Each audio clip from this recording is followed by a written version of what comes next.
Je ne sais pas si vous connaissez dans votre entourage des personnes religieuses, des personnes pour qui la religion, c'est quelque chose d'important. Moi, j'en connais. Vous. En fait, si on est à l'église le dimanche matin, c'est qu'on est religieux, en tout cas par rapport à, on va dire, 90%, voire 95% des Français, en tout cas de manière relative, on est religieux, on est là, on va à l'église. Donc, dans un sens, ça nous concerne. Je dirais même, sans être un chrétien engagé, voilà, zélé, personnellement croyant en Jésus, quelqu'un qui est en réflexion est peut-être plus religieux que la moyenne s'il vient à l'église. Et si on est religieux, et notamment si on est peut-être plus religieux que d'autres, eh bien on est en danger. Il y a un risque, et le risque s'appelle l'hypocrisie, classiquement, mais c'est un danger spirituel et humain qui nous guette tous, et je dirais plus on est religieux, plus cela nous guette. Ça veut dire que si on est pasteur, par exemple, alors on est vraiment en danger. On est vraiment en danger. Et plus on est engagé, plus le danger est présent. Et donc plus on doit être vigilant et écouter Jésus lorsqu'il interpelle des gens religieux, des gens pratiquants, des gens sérieux par rapport à Dieu, et qu'il leur parle même de manière assez dure. Ce texte n'est pas simple dans un sens. Il y a quelques années, j'ai lu le livre de Michel Onfray qui s'appelle « Le traité d'athéologie ». Et il reproche aux croyants, et notamment aux chrétiens, mais pas que, beaucoup d'injustices, beaucoup de crimes, et il raconte l'histoire un peu du monde en disant « Regardez les croisades, regardez les guerres de religion, regardez l'Inquisition ».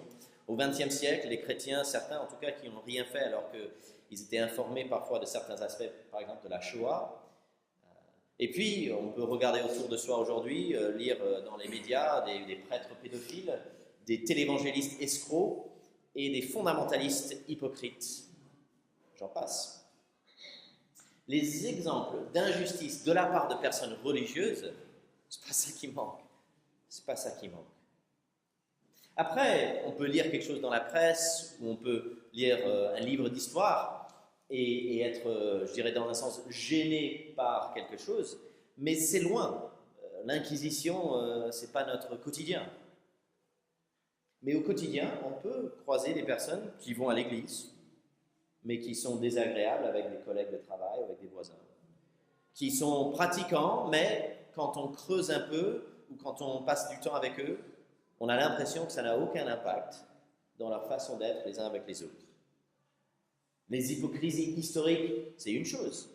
C'est quand on croise quelqu'un qui vraiment vit une incohérence criante que ça, c'est dégoûtant dans un sens, et ça nous fait de la peine.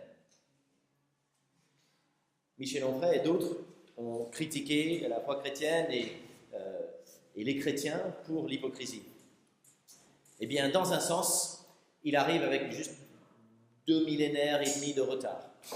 Parce que Ésaïe, il y a 2800 ans, il critiquait cette hypocrisie religieuse. Dieu est peut-être le premier à critiquer l'hypocrisie.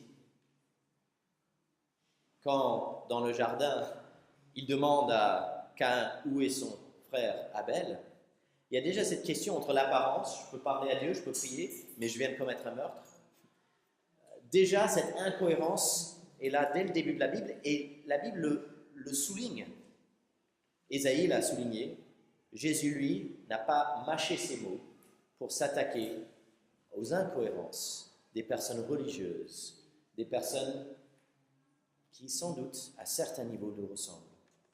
Je propose un petit résumé de ce qu'on voit dans ce texte. Jésus dit « Malheur aux hypocrites religieux ». Il leur annonce le jugement divin tout en suggérant une solution, le don intérieur. Jésus dit « Malheur aux hypocrites religieux ». Et leur annonce le jugement divin tout en suggérant une solution, le don intérieur. En plus simple, aux hypocrites, malheur, le don de l'intérieur. Nous verrons donc ces deux parties. Aux hypocrites, malheur. Verset 39. Mais le Seigneur lui dit, vous, pharisiens, vous nettoyez l'extérieur de la coupe et du plat, mais à l'intérieur, vous êtes pleins d'avidité et de méchanceté. Homme dépourvu de bon sens. Celui qui a fait l'extérieur n'a-t-il pas fait aussi l'intérieur? Faites plutôt don de ce que vous avez à l'intérieur, et alors tout sera pur pour vous. Mais malheur à vous, pharisiens, parce que vous payez la dîme de la vente, de la rue et de chaque plante, et que vous négligez la justice et l'amour de Dieu, ce qu'il fallait pratiquer sans négliger le reste. Aux hypocrites, malheur. Alors il y a six fois Jésus dit malheur dans le texte. En fait, c'est pas une structure parfaite parce qu'il y a déjà les malheurs dans un sens au verset 39 et 40 avant qu'ils disent malheur au verset 42. Mais on va juste un peu passer rapidement sur les 6 aspects un peu de l'hypocrisie que Jésus souligne. Premier malheur ou premier aspect, c'est l'intérieur versus l'extérieur. Jésus dit, vous nettoyez l'extérieur, mais à l'intérieur, vous êtes plein d'avidité et de méchanceté. Homme dépourvu de bon sens. En gros, c'est, vous êtes fou. Vous êtes fou. Vous êtes complètement fou. C'est de la folie. C'est de la folie de croire que je vais nettoyer l'extérieur, je vais nettoyer un plat, je vais me laver les mains, je vais prendre ma douche, et ça va régler mon problème. Comme si Dieu qui a fait l'extérieur de nos corps, ou d'ailleurs Dieu qui dans sa création permet qu'on ait des coupes et des assiettes, n'est pas aussi celui qui a fait l'intérieur, nos cœurs, nos pensées, nos attitudes. Si je suis tout propre à l'extérieur, mais sale à l'intérieur, avec mes pensées, mes attitudes, ça n'a pas de sens. Ça n'a pas de sens. C'est facile de porter un masque. C'est facile de donner cette apparence, alors que ce qui est à l'intérieur ne correspond pas avec l'extérieur. Alors qu'on oublie que le Dieu qui a fait nos corps a aussi fait nos cœurs, et ce que nous pensons, ce que nous avons comme attitude intérieure, est tout aussi important, voire dans un sens bien sûr plus important. Il parle d'avidité, Jésus dit. Vous êtes plein d'avidité et de méchanceté. Alors la méchanceté, je pense que ça va, on sait ce que c'est quand les gens sont méchants. Avidité, ce n'est pas un terme qu'on utilise très souvent, donc c'est peut-être un peu plus compliqué. À la base, être avide, c'est traiter l'autre comme un objet, en fait. C'est vouloir que l'autre soit pour mon bien. Utiliser l'autre pour ce que je veux. L'avarice, un peu appliquée aux relations humaines.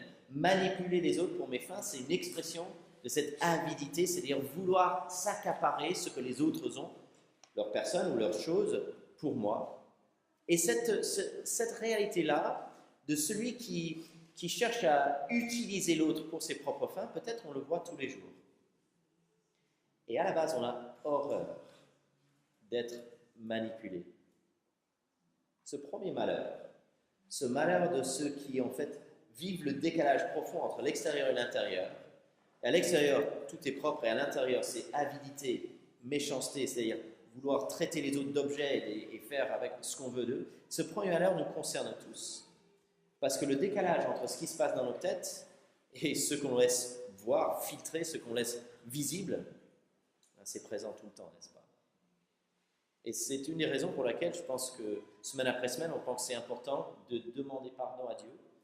Parce qu'au minimum, il y a eu un décalage dans notre semaine entre nos pensées et ce que nous avons laissé voir dans un sens, ce que nous avons essayé de faire visiblement.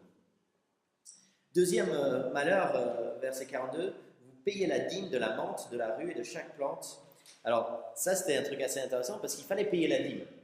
Et donc les gens qui étaient sérieux, par exemple, ils avaient une récolte de blé et ils prenaient un dixième de cette récolte, ils allaient le donner au temple. Mais les personnes vraiment religieuses disaient pas simplement le blé, la grosse récolte, le truc dont on vivait le plus, mais aussi la menthe, par exemple. Tu as quelques plantes de menthe, tu utilises un peu de menthe pour tes plats. Un dixième des fleurs de menthe, je vais l'apporter au temple. Je vais donner pour le royaume de Dieu les herbes du jardin. Toutes sortes de choses, type, je sais pas, les fleurs ou toutes sortes de petites choses. Et ce n'est pas dans l'écriture, mais c'est une application un peu poussée de ce concept de la dîme, de donner 10%. Même les petites choses comme la menthe que j'utilise pour donner un peu de goût à mes plats. Et à côté de ça, négliger la justice et l'amour de Dieu. Ça aussi, on peut le voir, n'est-ce pas? Être pointilleux sur des détails et en fait accepter à côté des grosses injustices des choses qui ne sont pas du tout cohérentes. Troisième malheur. Malheur à vous, verset 43. Pharisiens, parce que vous aimez occuper les sièges d'honneur dans les synagogues et être salués sur les places publiques. Malheur à vous, spécialistes de la loi et pharisiens hypocrites. Salutations, bonne place lors d'une fête, être bien assis. C'est compliqué à ne pas vouloir être bien dans une situation, mais l'importance visible ne doit pas occuper notre esprit. On m'a raconté une histoire récemment d'un discours présidentiel où il y avait des personnalités du monde religieux. Et à la fin du discours, le président Macron commence à s'avancer vers l'Assemblée. Et il y avait un pasteur protestant qui a presque bousculé les gens pour aller serrer la main du président, pour être dans la bonne place lors de ce moment-là.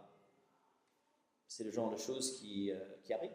Et Jésus dit malheur à ces personnes religieuses qui sont engagées envers Dieu, mais par contre, les bonnes places, les bonnes salutations, c'est ça qui vraiment motive leur cœur. Malheur à vous, verset 44, parce que vous êtes comme des tombeaux qu'on ne remarque pas et sur lesquels on marche sans le savoir. Je pense que là, il est en train de dire, en fait, ces personnes qui semblent être vivantes religieusement, c'est comme si elles sont mortes et on ne sait même pas qu'elles sont mortes. On marche sur leur tombeau alors qu'on ne le voit même pas. Sans le savoir, en fait, ils sont morts spirituellement. Verset 45, Maître, en parlant ainsi, c'est aussi nous, les professeurs de la loi, que tu insultes. Verset 46, malheur à vous aussi, professeurs de la loi, parce que vous chargez les hommes des fardeaux difficiles à porter, que vous ne touchez pas vous-même d'un seul doigt. Enseigner des lourdes tâches, voilà, pour être vraiment engagé, c'est ça qu'il faut faire, mais ne pas aider du tout, ne pas accompagner les gens, montrer facilement les autres du doigt, mais ce n'est que péniblement qu'on donne un coup de main. C'est tellement facile d'être incohérent comme ça. On peut le voir, je trouve, parfois avec nos enfants. Donner des instructions que nous-mêmes, nous avons du mal à suivre. Faire porter un poids, peut-être pas aider, voire même être capable de porter ce poids-là. Cinquième malheur. Malheur à vous, verset 47, parce que vous construisez les tombeaux des prophètes que vos ancêtres ont tués. Vous rendez donc témoignage aux actes de vos ancêtres et vous les approuvez, car eux, ils ont tué les prophètes et vous construisez leurs tombeaux. Alors là, Jésus fait dans l'ironie. C'est un peu, pas forcément clair pour nous, mais les gens qui construisaient les tombeaux à l'époque de Jésus, ils cherchaient à honorer Dieu et les prophètes. Donc ils disaient, par le passé, il y a 5 siècles, il y a 3 siècles, il y a eu ce prophète, il avait été tué. Mais aujourd'hui, on va construire un tombeau pour honorer ce prophète, pour montrer qu'en fait, on veut soutenir la mémoire de ce prophète et l'honorer. Mais Jésus dit, mais en fait, tu construis le tombeau alors que tu es exactement comme ceux qui ont tué le prophète. C'est-à-dire, cet acte religieux d'aller construire un tombeau, c'est pas ça qui rend juste la personne. Si à côté, tu es en train d'exploiter les gens, en train de voler, en train de tricher, en train de mentir, en train de manipuler les gens, en train d'exercer de l'avidité, désirer utiliser les autres pour mes fins, etc. Mais je fais un geste religieux, construire un tombeau pour me rappeler de ce prophète qui avait été tué il y a des années. Dans la réalité de ma justice quotidienne, je suis en fait avec ceux qui ont tué les prophètes. Et donc le fait d'aller construire un tombeau, faire un gros geste religieux et visible, c'est de l'incohérence et de l'hypocrisie. Ce n'est pas en construisant un tombeau pour un prophète qu'on honore réellement Dieu, mais c'est par des choix difficiles. C'est par la mise en œuvre de justice et d'amour alors que c'est coûteux. Renoncer à soi pour le bien de l'autre. C'est ça que Dieu nous demande. 6e malheur, verset 52. Malheur à vous, professeurs de la loi, parce que vous avez enlevé la clé de la connaissance, vous n'êtes pas entrés vous-même, et ceux qui voulaient entrer, vous les en avez empêchés. Dans la religion humaine, il y a des instructions parfois qui peuvent même enlever la clé de la connaissance, c'est-à-dire par des instructions religieuses, éloigner les gens de Dieu plutôt que les rapprocher. Et là, dans la logique, par exemple, d'un pharisien légaliste à l'époque de Jésus, c'était toutes ces lois qui étaient enseignées, il faut faire ça, donner la dîme de la menthe et ainsi de suite. Et au final, ça enlevait la clé de la connaissance. En fait, on était loin de la vérité. Et par ces commandements, on empêche d'autres d'accéder à une véritable connaissance de Dieu. Parfois, je pense que ça peut aussi être en plaçant une barre tellement haute, voilà ce qu'il faut pour s'approcher de Dieu, que des gens normaux qui n'ont pas le zèle d'un genre, des personnes super religieuses, se disent, mais en fait, je suis exclu, je ne peux pas entrer auprès de Dieu. Le bibliste Bock a écrit ceci: il arrive que la poursuite obsessionnelle d'un but juste, d'un objectif louable, il arrive que cela produise une injustice profonde. Je peux être obsédé par un bon but, mais en fait ne pas le faire avec une telle focalisation sur ce but-là et pas voir d'autres questions à côté de justice, qu'au final, le résultat est juste injuste. Est-ce que dans ma vie, il y a un bon but, un objectif louable, mais que j'aborde de la mauvaise manière et donc que les conséquences sont injustes? Il y a des chrétiens qui sont soucieux d'une juste conduite. La Bible nous encourage à être soucieux de faire des choses justes. Mais dans la façon de faire, en fait, ils peuvent passer à côté des vraies questions. Et au final, le fruit de la situation peut être, dans un sens, une injustice. Cette semaine, j'ai un ami pasteur qui nous a raconté une histoire d'une dame qui vient dans son église et qui vient le voir. Et qui lui dit, écoutez, pasteur, il faut que tu viennes parler avec ma fille qui a 17 ans. Il faut que tu lui dises qu'elle arrête d'aller dans les discothèques. Il faut qu'elle arrête de sortir en boîte comme ça. Il faut que tu lui dises. Parce que toi, tu es le pasteur, tu lui dis, peut-être qu'elle va t'écouter. Il faut qu'elle arrête ça. Et le pasteur l'a regardé et dit, je ne vais pas faire ça, non, désolé. Mais il faut lui dire. Imaginons que cette maman, elle dit, il faut que tu arrêtes d'aller à la discothèque. D'accord, je n'y vais pas à la discothèque. Sauf qu'elle est, dans son cœur, fâchée contre sa mère. Et puis, peut-être fâchée contre Dieu qui édicte des règles qui nous empêchent de nous amuser. Le fruit, en fait, de cet interdit, tant bien même qu'il est suivi, peut être une relation, en fait, ou une réalité de cœur qui est de rejeter Dieu, tant bien même que superficiellement, c'est bon, j'y vais, je fais semblant.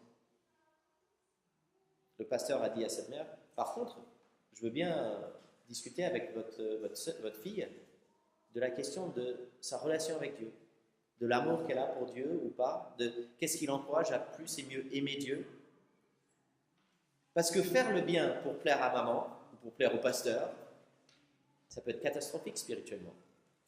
Alors que faire du bien parce que Dieu a rempli notre cœur d'amour et on est conscient de ça et on veut, parce que Dieu est bon et on est convaincu, faire du bien, ça c'est autre chose. La vraie question, c'est pas qu'est-ce que je fais, mais où en est mon cœur.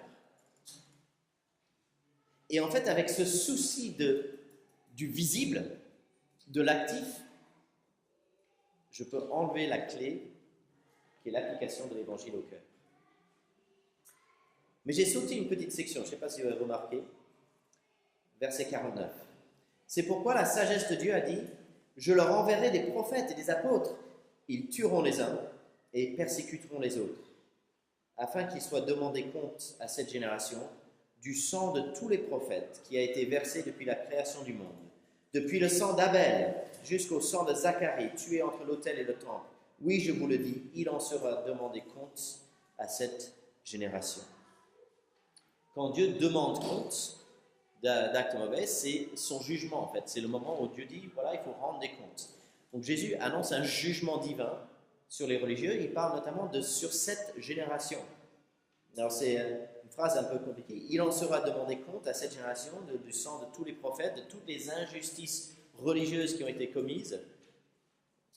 Qu'est-ce qu'il veut dire? Alors je ne suis vraiment pas sûr. Il me semble qu'il y a je vous propose 3 options pour comprendre ce que Jésus veut dire quand il dit « sera demandé à cette génération-ci de rendre compte du sang de tous les prophètes de Abel jusqu'à Zacharie ».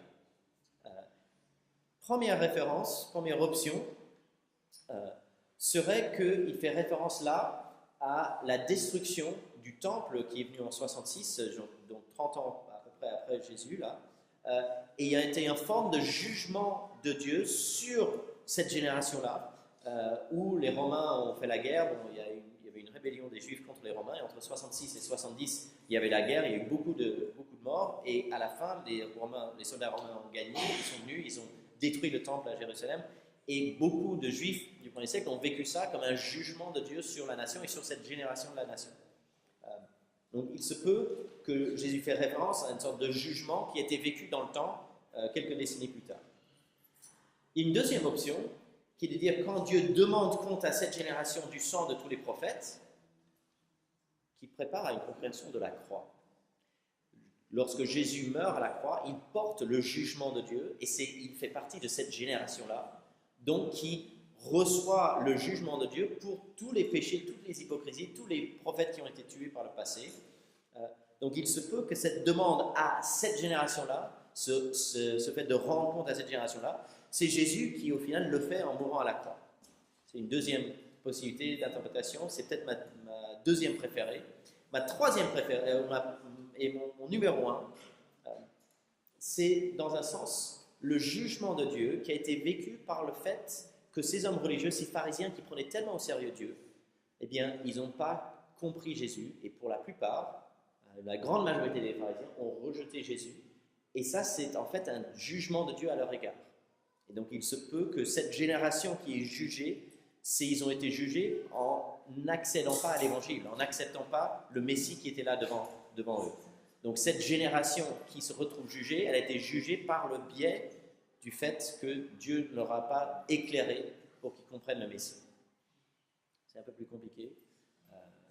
Il me semble que ça pourrait tenir. Mais en tout cas, quel que soit le sens exact des versets 49 à 51, c'est clair que Jésus parle d'un jugement divin sur ceux qui sont religieux, mais hypocrites. Et donc c'est quelque chose qui doit nous réveiller un peu. Aux hypocrites, malheur, malheur. Théologien suisse du XXe siècle, Karl Barth, l'a écrit avec cette belle phrase un peu qui nous interpelle. C'est l'Église, pas le monde, qui a crucifié Jésus. C'est l'Église, ce n'est pas le monde qui a crucifié Jésus. Par cela, je pense qu'il fait référence au fait que c'était des hommes religieux et pratiquants qui ont organisé la mort de Jésus. Donc historiquement, c'est eux qui ont demandé et poussé pour la crucifixion. Mais je pense d'un point de vue de plus large et théologique, c'est à cause de nos fautes, c'est-à-dire à cause de l'Église, que Jésus a été crucifié. C'est à cause de notre injustice et nos péchés. C'est pour cela que Jésus a dû subir la crucifixion. Chers amis, c'est l'Église, pas le monde, qui a crucifié Jésus. C'est notre hypocrisie qui est remise en question. Plus on est religieux, plus on est engagé, plus on est au service du Dieu vivant, plus on doit être vigilant quant à cette maladie de l'hypocrisie religieuse, ce fait de pouvoir être dans le faire semblant, dans un masque, dans ce décalage profond.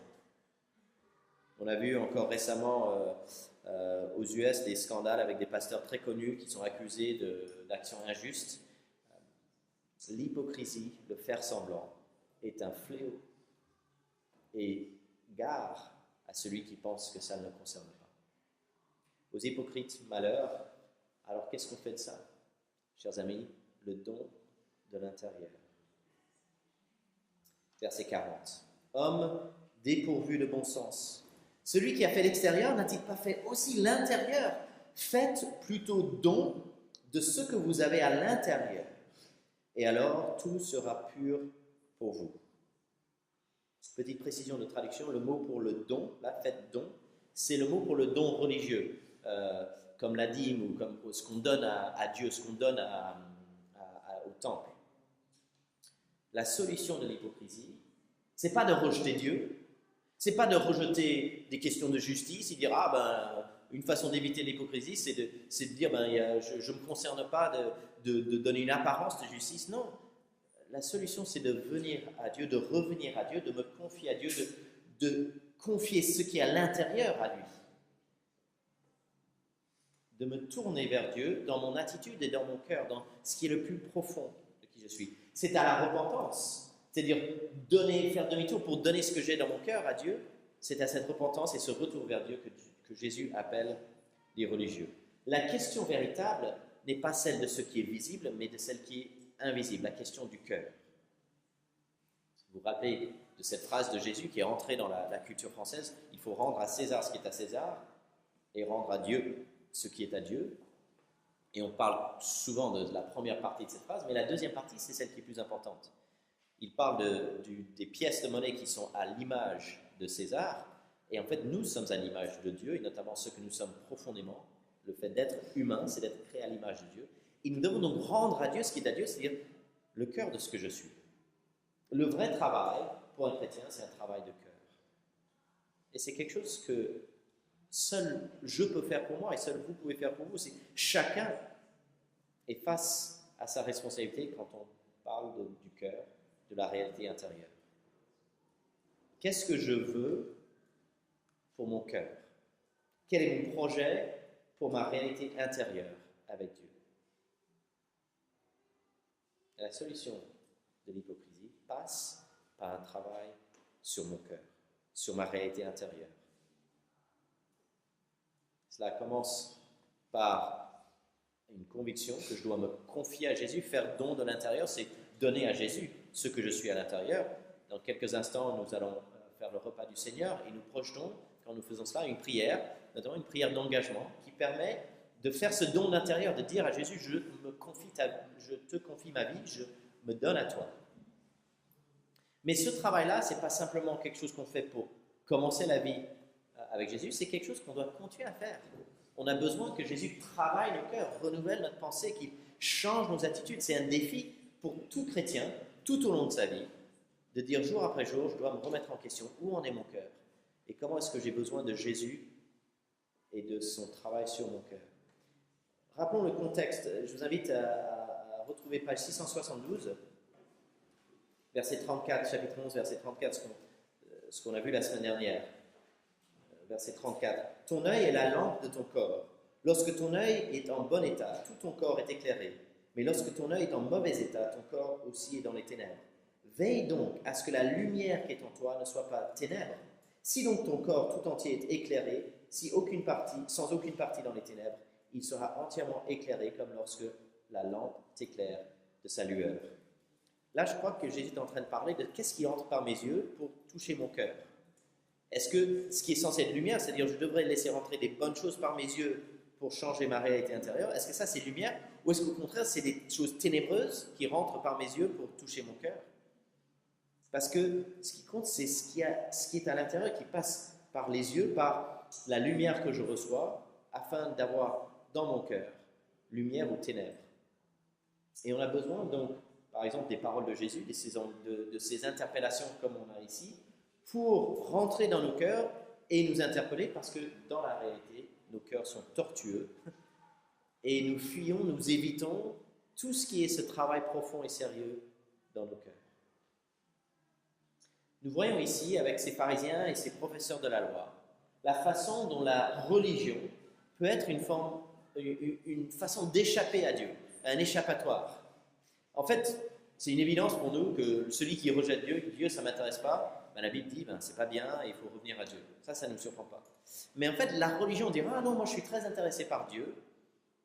Ça aussi, Jésus le condamne lorsque ça devient une excuse pour ne pas obéir à Dieu. Vous savez, si je suis dans cette logique des œuvres, de donner la dîme de l'amende, de faire tout ce qu'il faut, eh bien, on va se dire, avec ça, avec ces choses, avec aller à l'église, avec prier, avec lire la Bible, avec donner de l'argent, etc., je vais arriver à la hauteur de ce que Dieu me demande.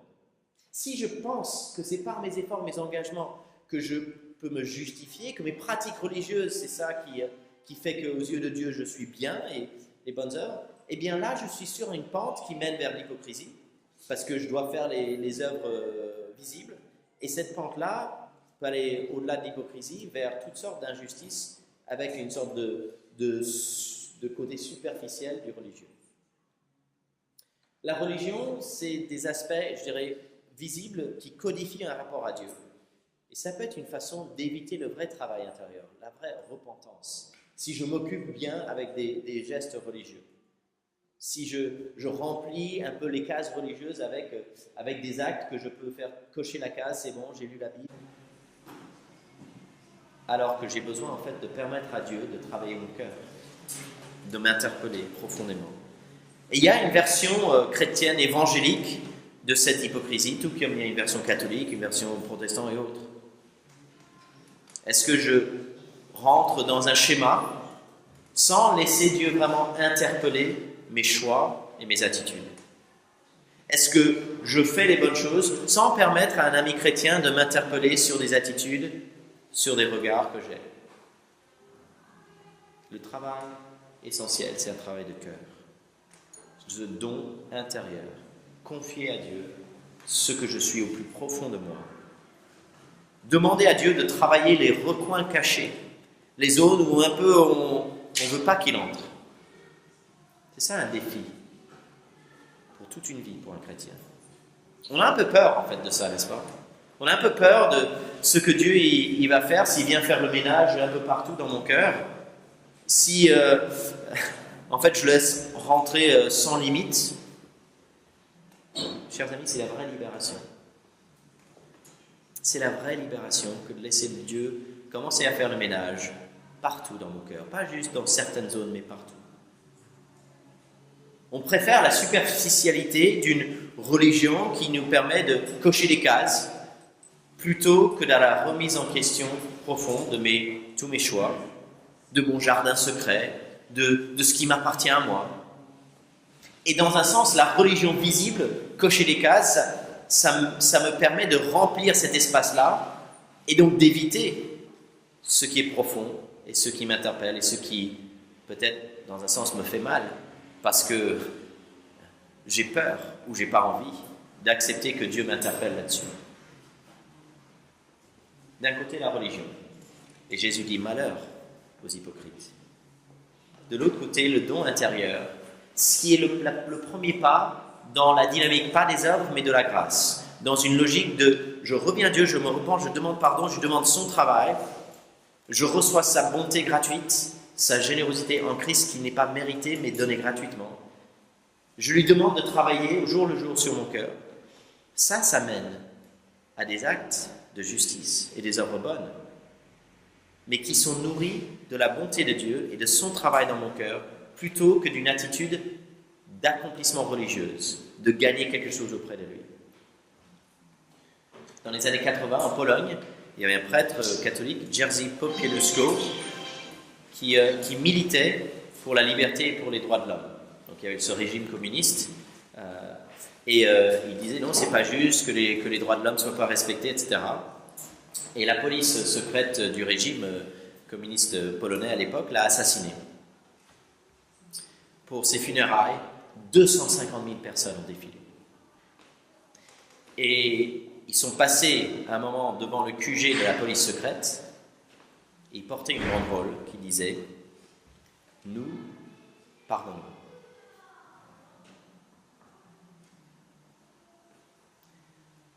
Lorsqu'on applique l'Évangile à nos cœurs, Dieu nous donne la force de faire des choses surprenantes, inouïes. Ça nous arrive de lire ou peut-être de dire que le problème de notre monde, c'est le fanatisme. Mais je vous dis que ça dépend de l'objet de mon fanatisme. Je peux être fanatique d'obéir à la loi, et ça mène à l'hypocrisie.